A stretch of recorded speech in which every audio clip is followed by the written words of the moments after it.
जय हिंद प्यारे दोस्तों। मैं प्रकाश अवस्थी कानपुर वाला। प्यारे दोस्तों, आज फिर हम लोग एक सेट पढ़ेंगे जो कि 16/12/2024 शिफ्ट नंबर 3 है। सेशन को स्टार्ट करने से पहले बता दें, इसकी सॉल्यूशन पीडीएफ आपको टेलीग्राम में मिल जाएगी। पहला क्वेश्चन, जी हाँ प्यारे दोस्तों, और पहला ही अच्छा क्वेश्चन। एक दुकानदार किसी वस्तु को उसके अंकित मूल्य पर 86 और 85% की दो क्रमिक छूट देकर इतने पर बेचता है।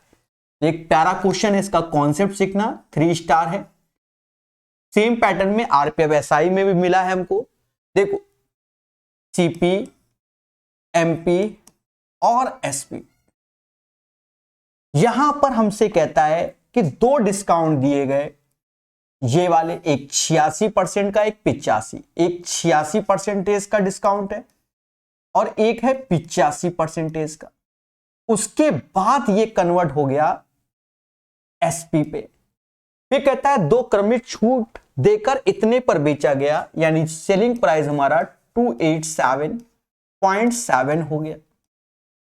यदि उसके द्वारा कोई छूट ना दी गई होती, यानी कोई भी डिस्काउंट ना दिया गया होता, तो उसे 37% का लाभ होता।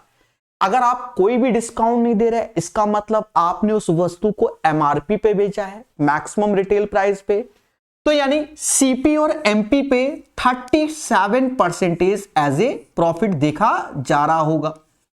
अब इसको करने का तरीका, जैसे सक्सेसिव डिस्काउंट या प्रॉफिट वाला सिस्टम नहीं होता, बस उसी तरीके से देखो, पहले 37% का प्रॉफिट, ये दोनों डिस्काउंट वाला लगा दो, तो 37% का आपको एक तरीके से प्रॉफिट हो रहा है, तो 100 की चीज 137 में, 100 की चीज 137 में। अब 86% डिस्काउंट, तो 100 की चीज में 86% का आपने डिस्काउंट दे दिया, यानी 100 में 86 गया तो 14 आ गया। और फिर 85% का डिस्काउंट दे दिया, तो 100 में 85 गया तो 15 आ गया।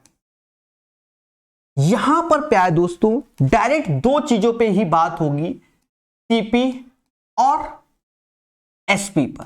एमपी गायब हो जाएगा। सर ऐसा क्यों, वाई दिस कोलाबरी? समझो, सीपी से एमपी की वैल्यू दी गई है, सीपी से एमपी, एमपी पे एक डिस्काउंट मिला पहला, तो एमपी से एक नया सेलिंग प्राइस बनेगा SP1, फिर इस पे एक डिस्काउंट दिया गया, तो SP1 से सीधे सेलिंग प्राइस की ओर कन्वर्ट होता है। तो आप देखो कि ये वैल्यू ऐसे कटेगी, ये ऐसे कटेगी रेशियो से, ठीक है। तो यहां सीपी बचेगा और यहां एसपी, यानी पूरी क्वेश्चन में ये नहीं करना, हमें ये कैलकुलेशन पे ध्यान देना है। ये तो कहानी है भाई, बिना कहानी के तो कहां आपको मजा आएगा इसमें सॉल्व करने में। तो बैकएंड में ये है हमारे दिमाग में, पर काम ये करना है बस। अब कैलकुलेशन है सारा का सारा मुद्दा, वो भी करेंगे। देखो, इन तीनों का गुणा करना पड़ेगा, तो 202020 ऐसे रख लो, और इधर गुणा नहीं करना, इसको ऐसे लिख दो 13714 इंटू 15, और this is the selling price जो कि इसके बराबर है।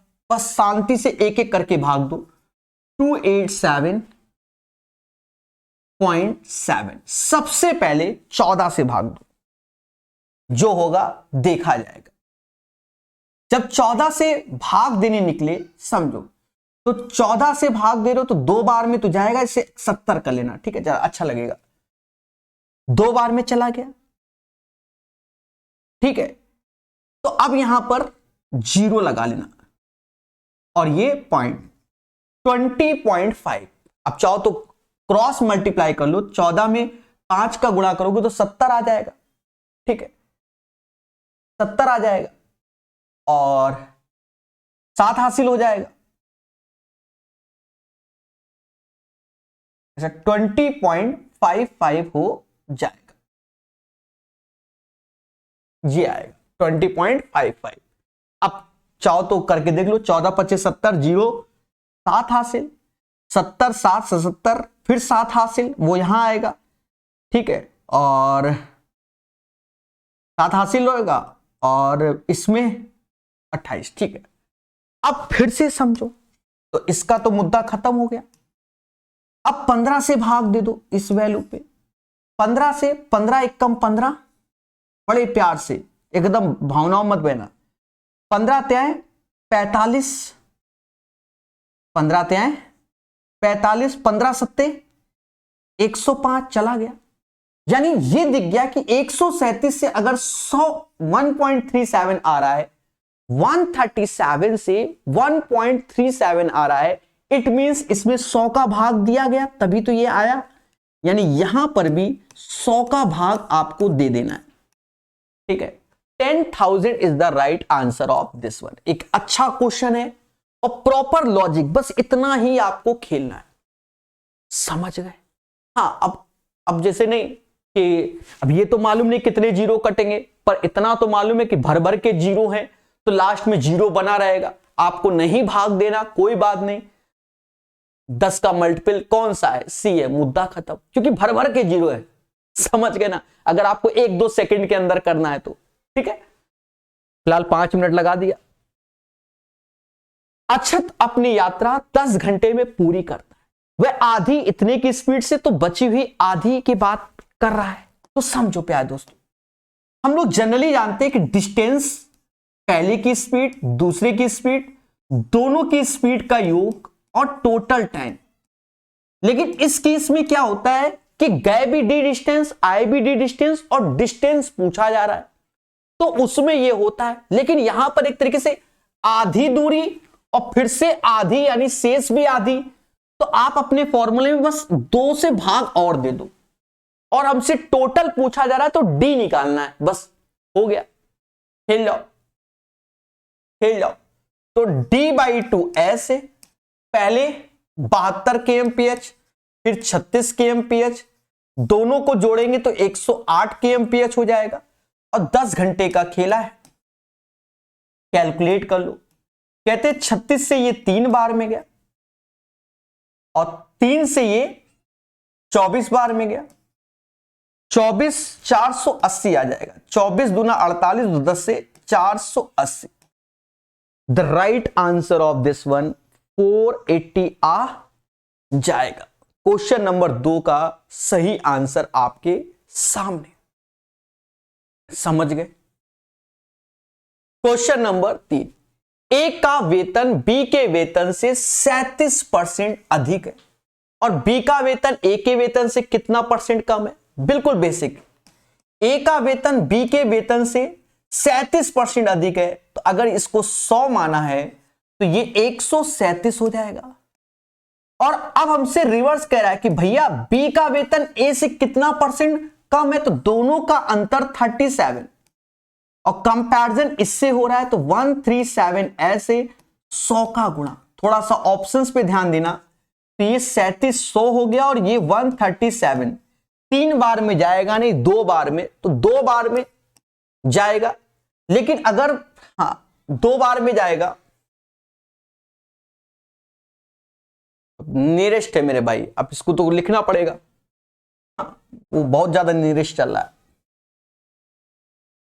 तो 3700 ऐसे लिखा, 137 ऐसे, 2 बार में तो जाएगा ही जाएगा, 74 ऐसे, 2 ऐसे, 6 ऐसे आया, 16 में से 7 गया, 9 आया, और ये 0। अब 13 78, 13 सत्ते सत्ते, यानी ये फिर होगा। अब 9 बार में नहीं जाएगा, ये 7 बार में, 13 सत्ते 91 और 960 है, तो ये वाला आंसर हो जाएगा। अब ये नहीं कि हम ईमानदार बनेंगे, प्रकाश सर स्टूडेंट है बिल्कुल करके निकलेंगे, थोड़ा सा ऑप्शंस पे ध्यान देंगे, ठीक है। हो गया। निम्नलिखित आंकड़ों की माध्यिका कितनी होगी। अब आंकड़ों की माध्यिका क्या होती है, असेंडिंग ऑर्डर। पहले तो इसको बढ़ते हुए क्रम में लिखो, फिर इसके क्या निकालो, माध्यिका निकालो। तो बढ़ते हुए क्रम में सबसे छुटका देखो तो 14 है, फिर 14 है, फिर उससे बड़ा 29 है, फिर उससे बड़ा 40 है, 48 है, 40 48, फिर 50 है, फिर 51 है, फिर 73 है, 76 है, 78 है, लास्ट वन 89 है। फिलहाल जरूरत नहीं होती इतना निकालने की, फिर भी मैंने निकाल देता हूं। तो ये चीज तो हो गई प्यारे दोस्तों, ये चीज तो हो गई। अब नंबर ऑफ टर्म्स 4 4 8 3 11, 4 4 8 3 11 यानी 11 जो कि ऑड टर्म्स है, तो एक जोड़ोगे और 2 से भाग यानी 6 वाला टर्म्स ये हमारा माध्यिका होगा। पहले तो बढ़ते क्रम में, अब 3 3 6 यानी ये हमारा माध्यिका होगा 50। बाकी अपनी दूसरी कला की जैसे 3 यहां काट दिए तो 3 इधर काट दिए, फिर एक इधर काटा, एक इधर काटा, एक इधर, एक इधर, तो जो बचा 2 बचते तो उनके योग का आधा होता, 1 बचता तो वही कहलाता। समझ गए? कहता है x is inversely proportional to y, x inversely proportional to y यानी x इंटू वाई बराबर के हो गया। बोलो हां। अब कहता है x बराबर 5, y बराबर 7, तो 5 गुणे 7 यानी 35 मान हो गया k का, तो k 35 हो गया। फिर आगे कहता है y बराबर 90, तो x कितना? जब k 35 है और y 90 तो x चाहिए, तो x बराबर 35/90 और यही समाज इसे 7/18 के नाम से जानता है। सबको आता है, इसमें समय नहीं बर्बाद करता हूं मैं, आजकल हर बच्चा एक्सपर्ट हो गया, रेशियो में ये क्वेश्चन पाया जाता है। तो 7/18 इज द राइट आंसर। कुछ बच्चे मुझे ये क्वेश्चन भेज रहे थे और कहते सर क्या गलत है।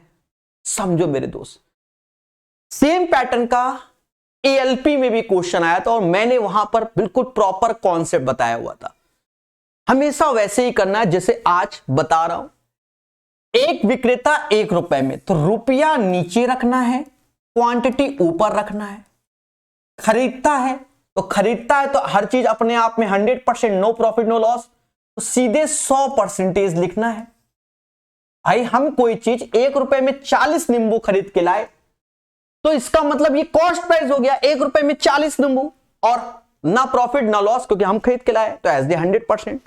लेकिन 25% लाभ पर, तो 100 में 25 जोड़ोगे तो 125। उसने कितने 1 रुपए में, तो पैसा नीचे और कितने बेचे, नींबू x बेचे। ये दोनों बराबर करना है। आप युद्ध 2024 में पढ़ा होगा तो बहुत बार क्वेश्चन ये कराया है मैंने, और सभी किताबों में है, नवीन अंगणित में भी पढ़ाया है। 25 से ये 5 बार, 25 से ये 4 बार, 4 से ये 5 से ये 8 बार, हमेशा ऐसे ही बताया कि जिससे गलत ना हो। बाकी करने का तरीका दूसरा है। 32 is the right answer of this one. बिल्कुल याद रखना, कॉन्सेप्चुअल क्वेश्चन है, ठीक है। साइन थीटा 12/13, बच्चा जानता है कि 12 और 13 ये हो गया, तो 12 13 तो ट्रिपलेट्स होता है, 5 12 13, तो 5 12 13 तो ये 5 हो जाएगा। 26 ऐसे साइन थीटा 12/13, सेक थीटा तो हाइपोटेनस अपॉन बेस 13/5, कैलकुलेट कर लो, सिंपल है। 13 से ये 2 बार में गया तो ये 12 दूनी 24 हो गया। 5 से ये 2 बार में गया तो ये 13 दूनी 26 हो गया, यानी -2 आंसर हो जाएगा। तो क्वेश्चन नंबर 7 का जो राइट आंसर है -2 होगा। क्लियर है? चलिए, क्लियर ही है। मोहन और उसके 4 मित्रों की औसत आयु 36 है और मोहन अपने 4 मित्रों की औसत आयु से 5 वर्ष बड़ा है। मोहन की आयु ज्ञात कीजिए। देखो समझो, मोहन और उसके 4 मित्रों की औसत आयु 36 है, तो ये समझो 5 लोग हैं और जिनकी औसत आयु 36 हो गई। अब मोहन अकेले और उसके 4 मित्र, यही तो हुआ। जो बोल रहा है उसकी भाषा पकड़ो, डरना नहीं है, बिल्कुल बेसिक से बनाएंगे, बिल्कुल बेसिक से। भाई मोहन और उसके 4 मित्रों की औसत आयु 36 है, तो 5 लोगों की 36 हो गई, वो बाद में। अब कह रहा मोहन अपने 4 मित्रों की औसत आयु से 5 वर्ष अधिक है, यानी मोहन के चारों मित्रों की औसत आयु x है, तो मोहन की जो आयु है वो x + 5 है। और मेरे दोस्त पेपर टाइम तो ऐसे करना है, इसका गुणा कर दो, x + 5 ऐसे इसका गुणा कर लो 4x ऐसे, इसका गुणा करके बराबर कर दो 180 ऐसे, 5x बराबर 175 के, तो x बराबर 35 के।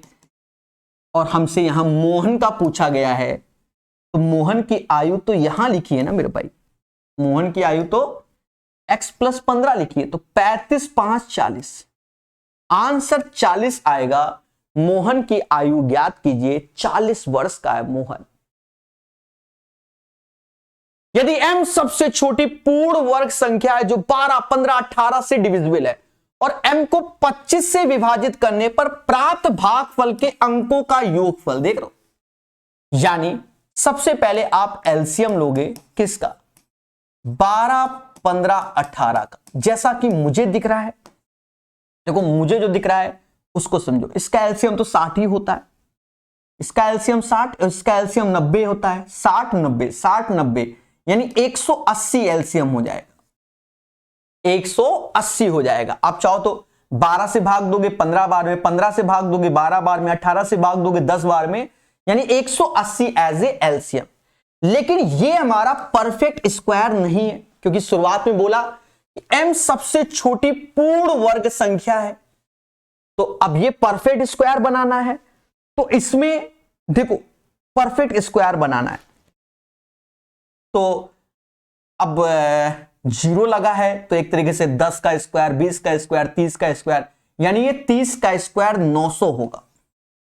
इसमें 5 का गुणा करना पड़ेगा, तो ये 900 बन जाएगा। सर 5 का ही क्यों किया, देखो 18 जो होता है वो 3 का स्क्वायर होता है, फिर 2 ऐसे और 10 ऐसे, तो 2 में अगर मैं 5 का गुणा कर दूं तो 5 मतलब 10 ये भी बन जाएगा, 10 ये, तो 10 का स्क्वायर ये परफेक्ट हो जाएगा। समझ गए, समझदार है आज के डेट में। तो 900 हमारा बन गया। अब इस 900 में कह रहा है 25 से भाग दो, तो जो भागफल है उसके अंकों में, तो 25 से जब भाग देने गए, नचो को 36, तो 36 आएगा भागफल, और इसके अंकों का योग 9 आएगा। 9 is the right answer of this one. और एक प्यारा सुंदर क्वेश्चन है, ठीक है, पढ़ना पड़ता है, ठीक है। फर्नीचर की 3 वस्तुओं का औसत मूल्य इतना है और अनुपात 3, 5, 7 है। बहुत अच्छी बात है, लेकिन यहां पर प्यारे दोस्तों ये औसत लिखा है और ये 15 बराबर 16875 की हो गया, और गुणे 3, क्यों, क्योंकि औसत है। हमसे यहां कह रहा है सबसे सस्ती, अच्छा आरपीएफ में सबसे महंगी, यहां सबसे सस्ती की बात कर रहा है। यहां सस्ती 3 है, हमें 3 का मान चाहिए। तो देखो 15 में अगर मैं 5 का भाग दे दूं, 15 में अगर मैं 5 का भाग दे दूं 3 बन जाएगा, तो 5 का भाग यहां पर भी दे दो, 5 क्या है 15, फिर 15, अब 37, ये 37 हो गया 7 बार में, फिर 25 ये, और 3 का गुणा कर लो, 225 का 25, 2 हासिल, 99, 2 101, 10125 इज द राइट आंसर, ठीक है। अब इनमें आप ज्यादा ना सोचो कि 3 का मल्टीपल, दुनिया मल्टीपल। देखो एक चीज समझो, 33 75 भी 3 का मल्टीपल है, 78 75 भी 3 का मल्टीपल है, अब 56 25 भी 3 ही का मल्टीपल है। लो खेला हो गया, तो नहीं, ऐसे करो, जल्दी करना है तो। अब यहां कहता है कि एक चतुर्भुज के चारों कोणों का अनुपात 2, 3, 5, 8 है, तो बी का मान ज्ञात करो। देखो ये चारों कोणों का अनुपात है, चारों का अनुपात है, और चतुर्भुज के चारों कोणों का सम 360 होता है। 8 2 10 और 18, यानी 18 यूनिट बराबर 360 के 1 यूनिट बराबर 20 के होगा। बोलो हां। और हमसे बी वाले यानी 20 त्यां 60 आंसर। और वैसे 3 का मल्टीपल देखोगे तो 90 भी होता है, तो 60 भी होता है, समझ गए ना। 60 इज द राइट आंसर। समझ, ये एक कैलकुलेटिव क्वेश्चन आया। देखो शिफ्ट नंबर साइड 2 में भी एक बढ़िया क्वेश्चन था और यहां पर भी एक बढ़िया क्वेश्चन है। जिसके अंदर पेशेंस होगा वही बना पाएगा, ठीक है। फिलहाल पहले जब ये क्वेश्चन इस टाइप का दिखे छोड़ दो, फिर जब समय मिले तब करना। मैं तो करूंगा 25 चौका, समझ गए, 2.5 चौका 10 होता है, यहां भाग दोगे तो 9 को 36 यानी 0.92 आ जाएगा। यहां 2 का 46 दूना 92 और 8 दूनी 16 16.92 हो जाएगा। यहां 4 से तो 5 चौका 20 0 2 हासिल 24 2 26 2 हासिल 12 2 14 हासिल 1 28 1 29 और ये 0 हटा दे रहे, बाद में हमको ये कष्ट देगा। हाँ 0 हटाना है। 8.4 हो जाएगा। 75 दूना 150 हासिल 1 16 दूनी 32 1 33।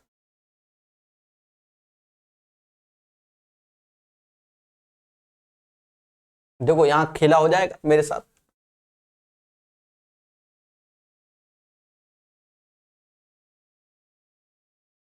यहां दशमलव आएगा और वो 0 लास्ट वाला हटा दे रहे।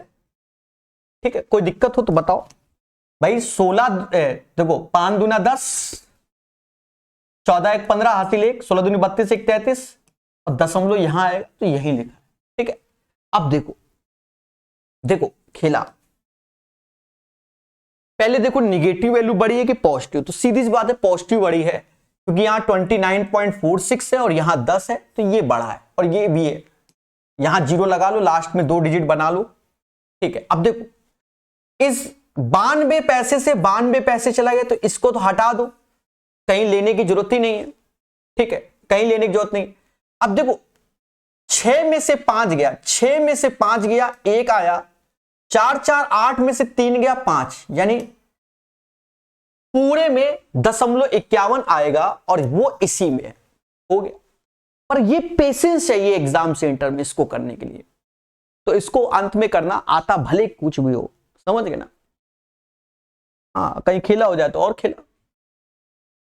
यदि समान ब्याज दर पे 2 वर्ष में साधारण ब्याज जितना और चक्रवृद्धि ब्याज जितना, तो देखो हमने बताया प्रकाश सर डब्बा कॉन्सेप्ट।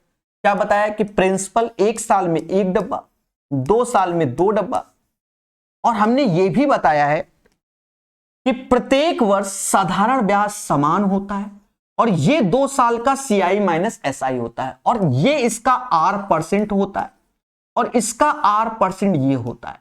कहने का सेंस ये AA और ये B होता है।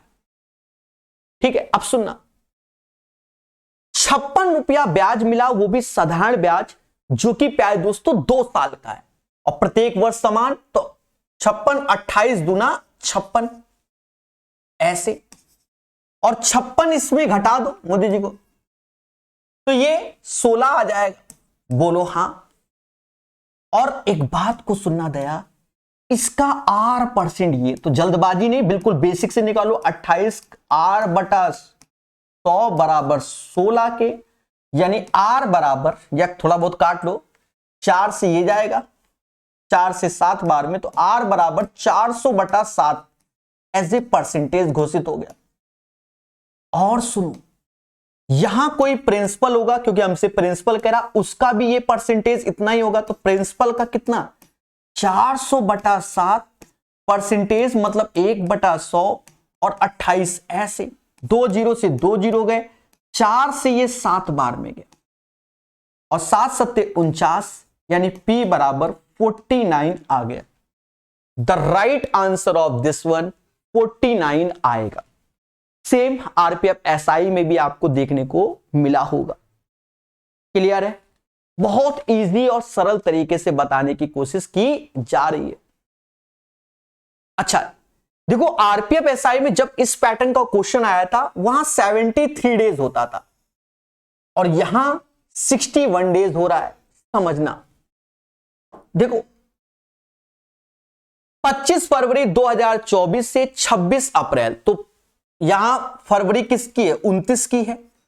और फरवरी जब 29 की होती है तो लीप ईयर वाला, क्योंकि 2024 29 में 25 गया तो 4 दिन इसके मिलेंगे, मार्च 31 का रहेगा, 26 दिन ये होंगे, यानी ये 61 डेज हो गए।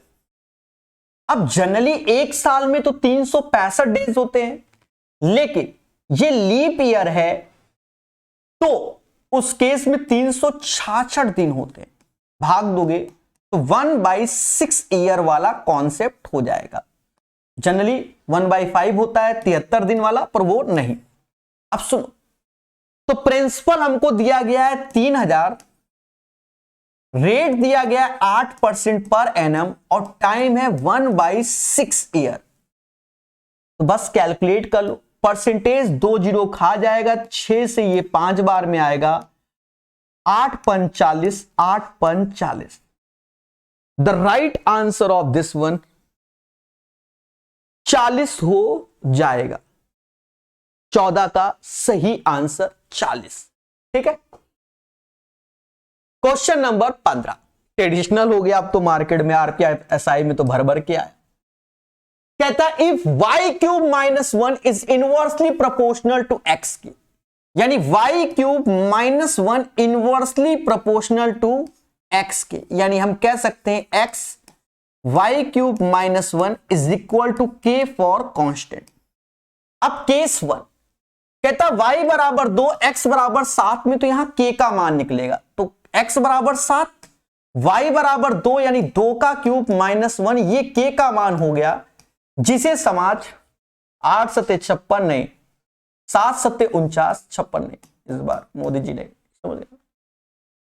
अब आगे बढ़ेंगे, फिर कहता y बराबर 6, तो इसमें रखना है दया, इस चीज में आपको रखना है क्या, y बराबर 6, x का मान, तो x का मान चाहिए 6 का क्यूब ऐसे -1 ऐसे और k का मान 49 है, यानी x बराबर 49 ऐसे, 216 में से 1 गया, 215 आएगा। तो आंसर आएगा 49/215। कितना? 49/215 इसका आंसर आ जाएगा। समझ गए? चलिए आगे बढ़ेंगे। एक संख्या में 50% की वृद्धि करने पर 2910 प्राप्त होता है, तो वह संख्या क्या होगी? अब एक बात को सुनना, 50% की वृद्धि का मतलब 1/2, यानी 2 से कोई चीज 3 हो जा रही है। 50% वृद्धि का मतलब 1/2, 2 से वो 3 हो जा रही है। और मेरे दोस्त यही 3 बराबर दिस वन 9 सत्ते, यानी 970 ये आ जाएगा, तो इसमें भी 970 का गुणा हो जाएगा। 1940 इज द राइट आंसर। 1940 इसका सही आंसर होगा। फर्जी क्वेश्चन है। एक बेलनाकार छड़ का बाह वक्र पृष्ठ क्षेत्रफल इतना है, यदि छड़ की लंबाई इतनी तो छड़ की बाह, ये बाह करके बच्चों को डरा रहा है, कुछ नहीं करना। और ये लगभग में आंसर है, इसलिए 11 का मल्टीपल तो ढूंढो ही ना बिल्कुल भी। 2πRH बराबर, वैसे भी वो मल्टीपल नहीं है, बराबर 4500। 2 ऐसे 22/7 ऐसे, और देखो ये सेंटीमीटर, हाँ त्रिज्या चाहिए, और h हमें 39 सेंटीमीटर दिया गया, जो कि 4500 के। अब इसे हमें ईमानदारी से कैलकुलेट करना पड़ेगा, और इतना ईमानदारी से कि देखो 20.48, 20.93, 18.25, 18.36, यानी सावधानी हटी, आता हुआ क्वेश्चन आप गलत कराओगे। इतना बारीकी से करना है, मैं नहीं कह रहा हूं, वो तो आप देख रहे हो ना। कहते हैं कि 3 से ये 13 बार और 3 से ये 15 × 100, समझ गए? वो भी समझ जाओगे क्यों किया। 2 काटो, इससे 2 काटा, यानी 4 से ये 25 बार में, इसलिए अलग अलग कर दिया। तो अब R बराबर क्या हो जाएगा, इनका गुणा और प्लस 7 का, तो 15 × 25 375, 375 और गुणे 7 करोगे तो 7 पना 35, 3 हासिल, 7 सत्ते 49, 49 3 52, 52 5 हासिल, 7 21, 21 और 5 26, और यहां 11 × 13 143 होता है, 143 होता है। तो अब इतना तो क्लियर है कि 20 तो आना नहीं। अब अक्कड़ बक्कड़ में भी खेला है, देखो अक्कड़ बक्कड़ में भी खेला है, सबसे बड़ी बात ये। अब ये कि तो सर ये 25 पैसे, ये 36 पैसे, तो कौन सा होगा? तो मुझे नहीं मालूम, और पेपर टाइम मेरा दिमाग वैसे भी दही हुआ होता है, तो ऐसे करके ही आप भाग अच्छे से दे सकते हो। 18 तो पहले लिख दो, जो होगा देखा जाएगा। तो मैं तो ये कहूंगा सीधे 18 का गुणा करके लिख लो, जो होगा देखा जाएगा। 18 ત્યાં 54, 2 हासिल, 18 चौको 72 और 2 72, 2 74, 7 हासिल, 18 7 25, ये 1 आएगा, 12 में से 4 गया, 8 आएगा। अब यहां 1 लगा है, अगर मैं 0 लिखता हूं, कुछ गड़बड़ तो नहीं किया? 1 मिनट। 18 ત્યાં 54, 4 5 हासिल, 18 चौको 72 और 4, देखो यहां गड़बड़ किया है, मैं समझ गया था कुछ गड़बड़ कि यहां बड़ी वैसी संख्या आ गई थी ना। अब यहां 3 और 2 आना था, यहां तो ज्यादा आ रहा था ना एक्चुअल में। 18 ત્યાં 54, 5 हासिल, और 18 चौको 72 और 5 72, 5 77, 7 हासिल। अब सही है, यहां 5 में से 4 गया, 1 आया, और 12 में से 7 गया तो 5 आया, दशमलव तो 0। अब 14 ત્યાં 42, 14 चौको ज्यादा, यानी 18.3 तो आ गया, और 18.36 से एक ही ऑप्शन है, वो ये। अब बाकी आगे कितना आया, अब कितना ईमानदार बनोगे, समझ गए? बोलो बोलो, टेल टेल। ऐसे इसको अटेम्प्ट करना है। आता हुआ क्वेश्चन बच्चों का गलत होगा तो ये कैलकुलेटिव क्वेश्चन है, जो छोड़ के निकलेगा बाद में करेगा वो फायदेमंद है, क्योंकि सारे क्वेश्चन तो टफ नहीं है। एक में आपने एनर्जी, जैसे हमने इसमें एनर्जी झोंक दी। एक चीज समझो, हमें यही तो सीखना है। कहते हैं पहले मॉक क्यों लगाते हैं, अभ्यास क्यों लगाते हैं? कसम खाना नहीं कि 30 के 30 बनाने हैं, ये देखना है कि 30 क्वेश्चन 15 मिनट 10 मिनट में कैसे बन जाए, ये सोचना है। 15 मिनट 10 मिनट 20 मिनट जो भी समझो आप अपनी क्षमता अनुसार। तो डिफिकल्ट क्वेश्चन देखकर अच्छा ये कैलकुलेटिव है, छोड़ दो, समझ गए? तो उससे क्या है कि आप सरल क्वेश्चन की ओर पूरा पेपर देख पाओगे। कुछ लोग तो पूरा पेपर ही नहीं देख पाते कि पेपर में क्वेश्चन ही कितने हैं। बाहर निकलते हैं तो अलग कोई कहता 75 क्वेश्चन है एएलपी, समझ गए? पेपर देने गए 100 क्वेश्चन वाला जेई का, समझो। अब जैसे ये क्वेश्चन है, अब देखो यहां हमने एनर्जी झोंक दी और ये फर्जी क्वेश्चन आया, और हर सेट में आया, वो भी एक नहीं 3 आएंगे। होल स्क्वायर बोला गया है, तो देखा जाए यहां तक की डेटा तो सब में सेम है। अब आगे बढ़ते हैं। 5 ત્યાં 15, 15 दूनी 30, तो ये 30 है, ये 34, 34 वाला नहीं क्योंकि ये 34 है। 7 पना 35 दूना 70, 70 70, ये 65 नहीं होगा। 7 ત્યાં 21 दूना 42, तो 42, ये 52 है तो नहीं होगा, 42 है, यही होगा, खत्म। ये चीज देखना है। फिर से वही क्वेश्चन आया, तो 36 18, 18 दूनी 36, 36, ये 40 है, नहीं होगा। 6 पंचे 30 दूना 60, 60, ये 55 है, नहीं होगा। 15 दूनी 30, 30, ये वाला हो गया क्योंकि अब ये 40 नहीं हो सकता। ये चीज है। निम्नलिखित में से कौन सा सबसे छोटा अनुपात है? अब एक चीज समझो, बड़ा बेसिक वे में इसको लिख लो, थोड़ा सा ऐसे सजा के लिख देते हैं। देखो करने को हमारे पास बहुत सारे तरीके, बच्चा समझ गया आज की डेट में कि प्रकाश सर के पास बहुत सारे तरीके हैं, और अभी भी नहीं समझ पा रहा तो वो स्वयं जिम्मेदार है।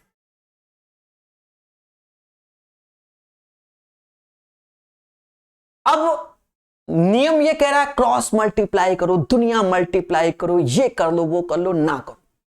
देखो मुझे जो आंसर लग रहा है, मुझे लग भी गया आंसर, मैं आपको साफ बताऊं। कह दो नकल मार लिया, ये पहला होगा। हाँ कह दो सर पहले सॉल्व कर लिया। अब ये बताएंगे कैसे लगा। एक पिज्जा के 2 टुकड़े कर लो, एक पिज्जा के 3 और एक पिज्जा के 7। तो आप ये बताओ, यहां सबसे छोटा बोला गया है, सबसे छोटा, तो सबसे छोटा किस में मिलेगा? तो आप कहोगे सर जी इसमें मिलेगा।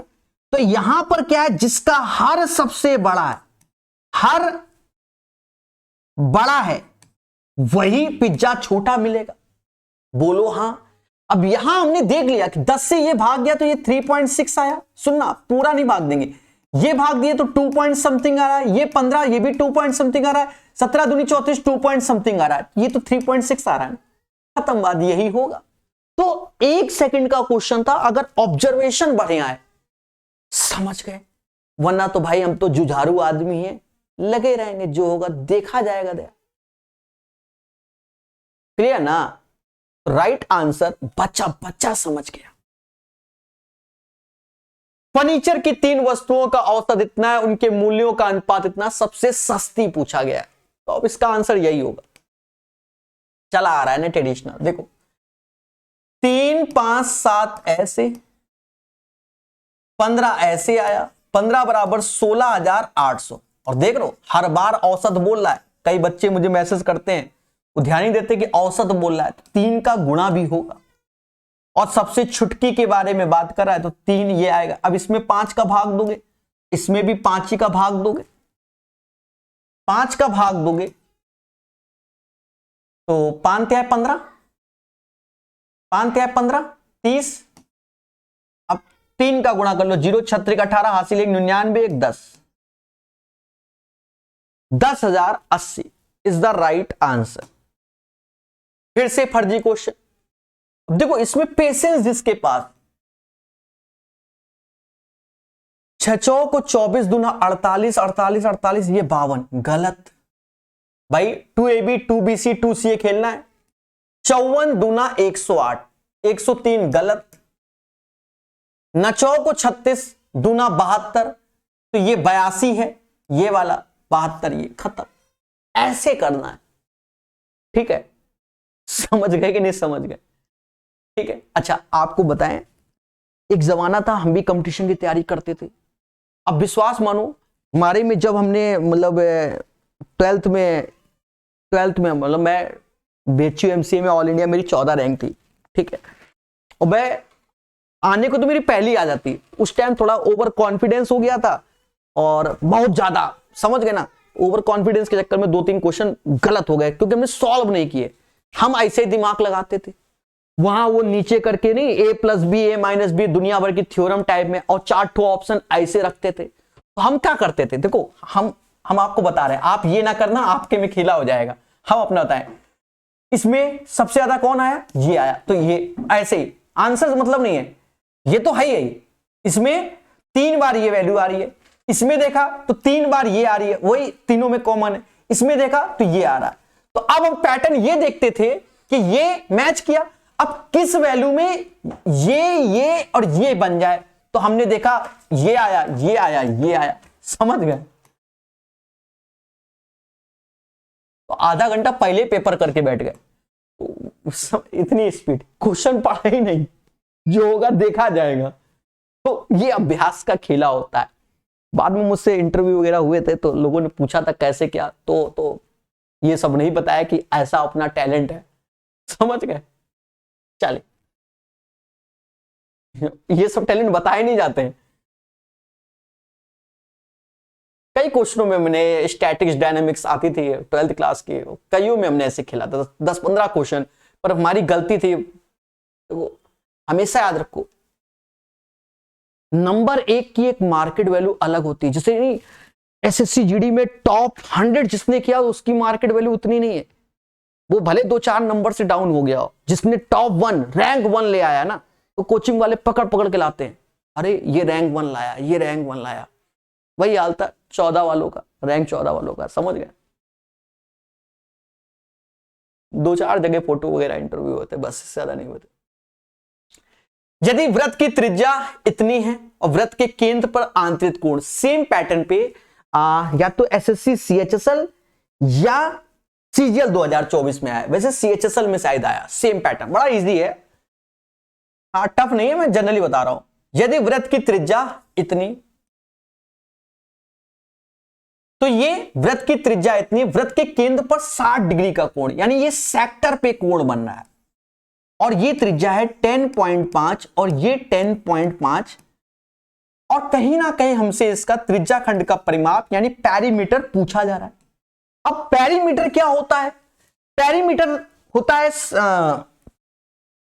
लेंथ ऑफ द आर्क, चाप की लंबाई, जो कि 2 पाई r थीटा अपॉन 360 प्लस ये r यानी ये 2r होता है, 2 ऐसे, पाई 22/7 ऐसे, आर 10.5 10.5 को हम क्या लिख सकते हैं, 21/2 लिख दो, और थीटा 60 है अपॉन 360 प्लस का 2r ऐसे, 2r ऐसे, समझो।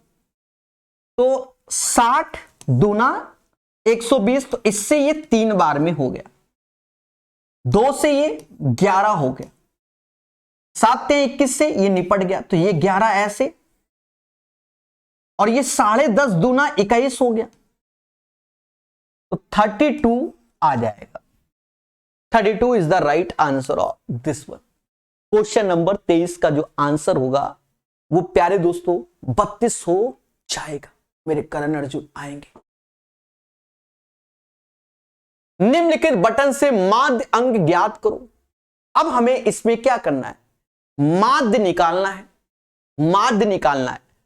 देखो तरीके बहुत है अपने पास, मान लो 50 को ले लो। देखो इसमें क्या है, कॉम्प्लिकेटेड वैल्यू दी गई है, ठीक है, कॉम्प्लिकेटेड वैल्यू है। मान लो हम किसी चीज को मानते हैं तो ऊपर प्लस नीचे माइनस फिर उतना गुणा, तो बढ़ता चला जा रहा है। औसत देखो नियम क्या कहता है पहले समझो, देखते हैं क्या बताना है क्या नहीं, वो तो देखते हैं। Sigma F I x I upon sigma F I नियम है। एफ आई ये है, एक्स आई ये है, ठीक है। अभी समझना मेरे दोस्त, हो सकता है मैं आपको शॉर्ट ही कट बताएं पर वो लॉन्ग कट हो जाएगा। नियम ये है कि 83 into 9 plus 73 into 5 plus 20 into 18 plus 82 into 16 और इसका योग से भाग दोगे, then you will get the right answer of this one. ये इसका प्रॉपर नियम है। अगर हम कोई दिमाग लगाएं, देखो दिमाग क्या लगाएं, सुनना, मैं आपको दिमाग लगाने की कोशिश कर रहा हूं। देखो पहले बात को सुनना, भावनाओं मत बहना। हमने देखा कि इसमें 78 58 50 57, तो हम 50 को मान लेते हैं। देखो मानना तो वैसे तो इसमें चाहिए जनरली कि इसमें कोई मानो, पर इसमें कोई मानो तो वो जैसे नहीं, मान लो हम 20 ही मान ले तो ठीक है, 40 माने 50 माने, अब 83 73 माने 82, तो खेला होने के चांसेस होते हैं। या ऐसा करो, एक ही वैल्यू का कैलकुलेशन आएगा तो हम कोई भी मान लो, चलो इन्हीं में से मान लो, एक ही वैल्यू का आएगा, हम 73 मान ले रहे हैं। अब सर एक वैल्यू का एक खेला आएगा, नहीं 73 नहीं, हम 83 मान ले रहे हैं, थोड़ा सा और बड़ा, भले आंसर हो चाहे ना, उससे मतलब नहीं, 83 ही औसत मान ले रहे हैं। सर क्यों, उससे फिर इसका गुणा नहीं होगा, बच जाएगा। इससे ये 10 कम है, इससे ये 63 कम है, इससे ये 1 कम है। अब इनका गुणा इनमें करना होगा, इनका गुणा, तो हमने 83 माना और अब ये माइनस में ही सब चले आ रहे हैं, तो समझ गए ना। तो इधर प्लस लो, इधर माइनस ले लेंगे, माइनस का 50 माइनस, अब ये इसका गुणा कर लेंगे, 18 3 54, 18 3 54, 5 हासिल, और 54 108 और 5, 18 चक्का 108 और 5 108 5 113 होता है, ठीक है। फिर ये माइनस का 16, अब ये कद्दू कटेगा, कितनों को बटेगा, इसको बटेगा, 18 दूनी 36 34 34 14 48 का योग 48 है, 48 से भाग इस डेटा को देना होगा और निगेटिव है ही, समझना। 83 में अब ये डेटा जो आ रहा है, तो ये हमारा देखो 34 16 ये 1200 हो गया मेरे भाई, पूरा का पूरा माइनस का 1200 हो गया। देख लो 48 से भाग, तो 12 चौक 48, ये 25 आ रहा है, आसान हो गया अब तो। 83 में 25 घटा लो, 13 में से 5 गया 7 आया, 57 answer, 57 is the right answer of this one. अब कुछ बच्चे घबरा गए होंगे, सर व्हाई दिस कोलावरी। तो इससे पहले जो हमने सेट लगाया था उसमें भी एक क्वेश्चन मेन मीडियम मोड का था, मतलब मेन का था, तो उसको भी आप देख लेना, ठीक है, समझ जाओगे। और अगर हमारी देखो 57 नहीं 58 होगा, घटाया गलत है, अब ये कोई यहीं देख लिया वरना अभी मेरे साथ खिला हो जाता। जब मैं स्क्रीन पे वहां देख रहा हूं तो मुझे समझ में आया कि मैंने 13 में से 5 गया 8 होता है, ये नशेबाजी है। हाँ, एक गलती के चक्कर में 13 में से 5 गया 58, ठीक है।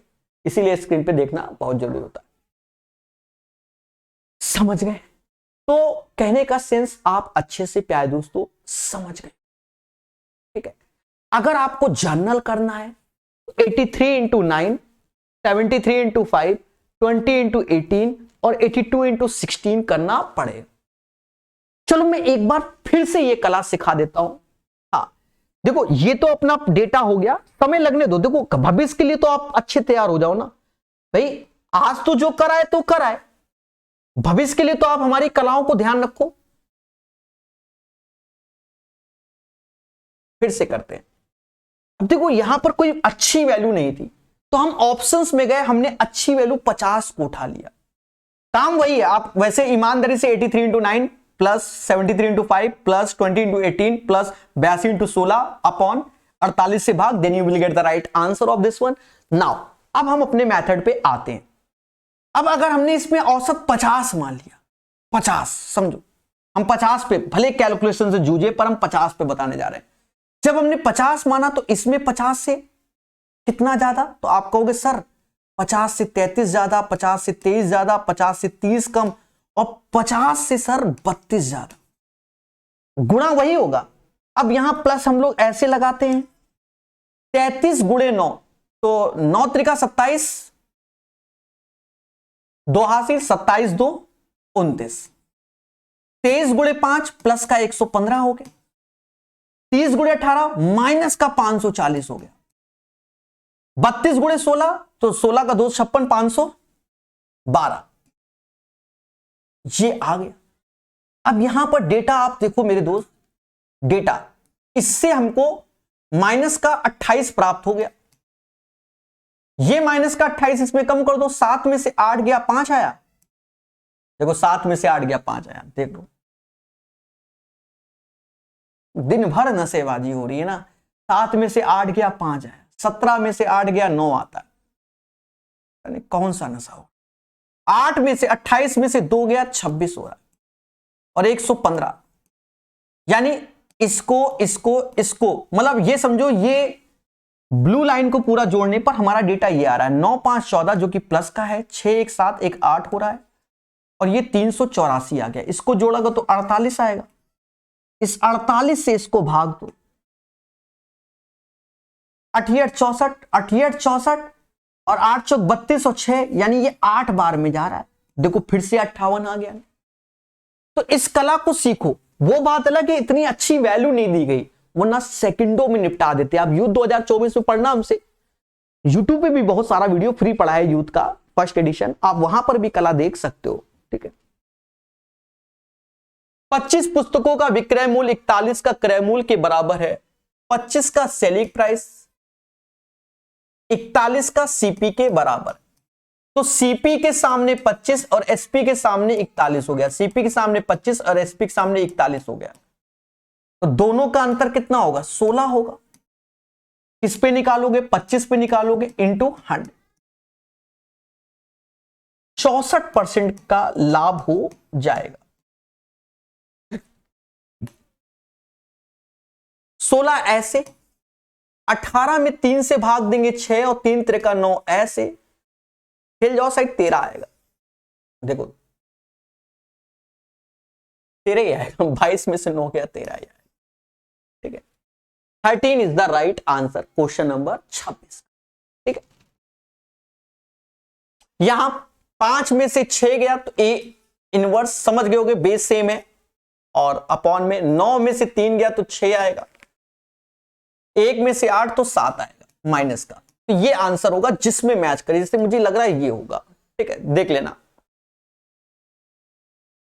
2 नल एक टंकी को 2 घंटे 47 घंटे में भर सकते हैं और एक तीसरा नल 47 घंटे में खाली कर सकता है। अच्छा एक चीज बताओ, एक भर रहा है 47 घंटे में और एक खाली भी कर रहा है 47 घंटे में, तो ये 2 घंटे आंसर हो गया ना? नहीं समझे? मैं 2 घंटे में कोई काम कर देता हूं, आपको शामिल किया, आप 47 घंटे में, लेकिन आपके दोस्त को शामिल किया, वो 47 घंटे में बिगाड़ दे रहा है। तो आपने जो काम किया वही दोस्त ने बिगाड़ दिया, मुद्दा खत्म। 2 घंटे में। अगर टाइम ज्यादा है, मतलब समझ लो फ्री बैठे हो, तो ए किसी काम को 2 घंटे में, बी 47 घंटे में और सी 47 घंटे में बर्बाद कर देता है। ऐसे करके समय को बर्बाद करो। और क्या, 47 दूना 94, समझे नहीं? यहां 47 आएगा, इसने 2 लड्डू बनाए, इसने 2 लड्डू तोड़े, हैप्पी बर्थडे, 47 से भाग दोगे। हाँ, HW या भाग दे लेना। पानी की एक टंकी को 2 पाइप 20 और 90 घंटे में भर सकते हैं। ए 20 घंटे में भर सकता है और बी 90 घंटे में। दोनों मिलकर कितने? तो 180 ऐसे आया।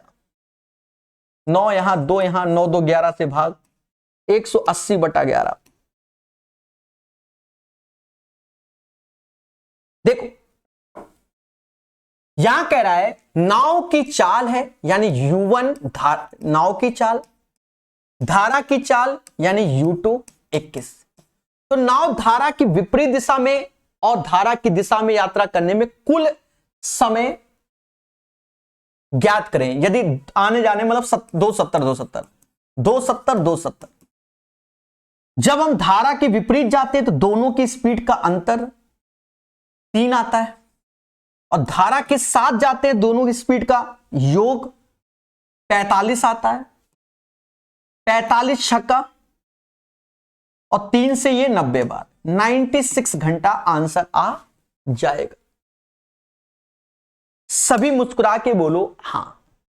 आशा है ये सेट सबको समझ में आया होगा। देखो मैं थोड़ा आराम से पढ़ाता हूं, इसी सेट को सही से कराता जल्दी जल्दी तो 20 मिनट में करा देता, लेकिन आराम से क्या है कि आपको सिखाना उद्देश्य है, ठीक है? क्योंकि ये वीडियो जो पढ़ रहा है ना, जब तक दूसरी भर्ती नहीं आएगी तब तक देखा जाएगा। उम्मीद है मेरी बात को आप समझ गए होंगे। अगर सेशन पसंद आए लाइक जरूर कीजिए, अपने विचार कमेंट में जरूर व्यक्त करें। आपके कमेंट से मैं मोटिवेट होता हूं और पढ़ता मैं एक एक कमेंट हूं, ये याद रखना। धन्यवाद।